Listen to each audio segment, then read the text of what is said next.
क्या आपने कभी सोचा है, कभी ठहर कर विचारा है, हमारी सोच, हमारी आस्था, हमारी हजारों साल पुरानी विरासत एक अंक के इर्द गिर्द क्यों घूमती है?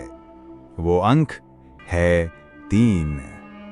ये 3 का अंक इतना सर्वव्यापी है कि भारत की भूमि से जन्मी 3 महान धर्म धाराएं, हिंदू, जैन और बौद्ध भी इसी की गवाही देती हैं।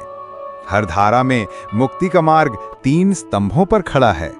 देखिए, जैन दर्शन का वो अटल विश्वास, मोक्ष का मार्ग दिखाने वाले त्रिरत्न। सम्यक दर्शन यानी सत्य में अटूट श्रद्धा, सम्यक ज्ञान यानी सत्य का सही बोध है, और सम्यक चरित्र यानी सत्य पर आधारित आचरण। इसी त्रिरत्न का मार्ग दिखाते हैं जैन आगम ग्रंथ, जो हमें अंधकार से प्रकाश की ओर ले जाते हैं। बौद्ध धर्म में भी शरण के 3 ही आधार हैं, बुद्ध, धम्म और संघ। जिसने स्वयं बुद्ध को पाया, उनके धम्म को अपनाया और संघ की शरण ली, उसने निर्वाण का मार्ग जान लिया। बुद्धम शरणम गच्छामि का महामंत्र इसी त्रिकोण सत्य की उद्घोषणा है। और सनातन परंपरा में तो ये त्रिकोण सृष्टि का मूल आधार ही बन जाता है। देखिए, सृष्टि का सबसे बड़ा, सबसे विराट सत्य त्रिदेव। एक ओर सृजन का संकल्प लिए महाज्ञानी ब्रह्मा, तो दूसरी ओर संतुलन साधते पालनहार विष्णु। और जब जब सृष्टि को शुद्धिकरण की आवश्यकता हुई, तो महाकाल शिव का प्रलयनकारी तांडव हुआ।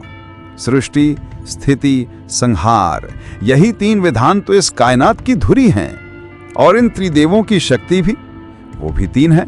त्रिदेवी, ब्रह्मा की शक्ति ज्ञान की देवी सरस्वती, विष्णु की शक्ति धन वैभव की देवी लक्ष्मी, और महादेव की शक्ति आदि शक्ति पार्वती।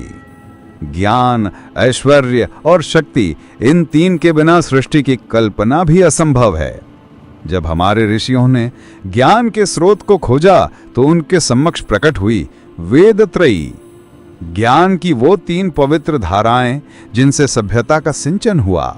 ऋग्वेद की ऋचाएं, यजुर्वेद के यज्ञ विधान और सामवेद का संगीतमय गान। इन्हीं तीनों ने मिलकर उस वैदिक ज्ञान की नींव रखी, जिस पर भारत का विराट स्वरूप खड़ा है। और केवल दर्शन ही क्यों, अपने भीतर झांक कर देखिए। आपकी प्रकृति, आपका स्वभाव, आपका प्रत्येक कर्म 3 धागों से बुना है।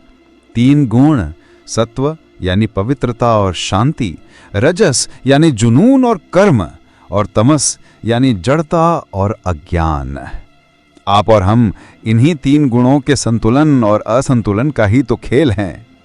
ये 3 की शक्ति हमारे साहित्य, हमारे विज्ञान में भी उसी प्रखरता से गूंजती है। जब आयुर्वेद ने मानवता को जीवन का रहस्य दिया, तो बृहत्त्रयी की रचना हुई। चरक संहिता, सुश्रुत संहिता और अष्टांग हृदयम। चिकित्सा के वो 3 स्तंभ जिन्होंने सदियों तक मानवता को संजीवनी दी। सुदूर दक्षिण चलिए, तमिल साहित्य का स्वर्ण युग, वो भी 3 की ही गवाही देता है। मूवेंदर यानी चेर, चोल और पांड्य राजाओं की त्रिमूर्ति का शासन, और उनकी छत्रछाया में क्या जन्मा 3 संगम, तमिल कवियों की वो 3 महान सभाएं जिन्होंने साहित्य की ऐसी धारा बहाई जो आज भी अमर है। हर तरफ 3, आकाश, पाताल और धरती 3 लोग, भूत, भविष्य और वर्तमान 3 काल, देव, मनुष्य और असुर 3 योनियां। तो अगली बार जब आप त्रिशूल देखें, या मस्तक पर त्रिपुंड लगाएं, या गंगा यमुना सरस्वती के त्रिवेणी संगम पर आस्था की डुबकी लगाएं, तो एक पल को रुक जाना और सोचना, ये 3 का आंकड़ा महज एक गिनती नहीं है। ये संतुलन है, ये संपूर्णता है। ये भारत की उस गहरी पैनी दृष्टि का प्रतीक है, जो जानती है कि जीवन एक सीधी रेखा नहीं, बल्कि एक त्रिकोण है। एक ऐसा त्रिकोण जो सृजन, पालन और विलय को एक ही बिंदु पर साधता है। ये हमारी रगों में दौड़ता हुआ वो सनातन सत्य है, जो हमें दुनिया में सबसे अलग, सबसे गहरा और सबसे रहस्यमय बनाता है। यही है 3 की महिमा, यही है भारत का त्रिकोण सत्य।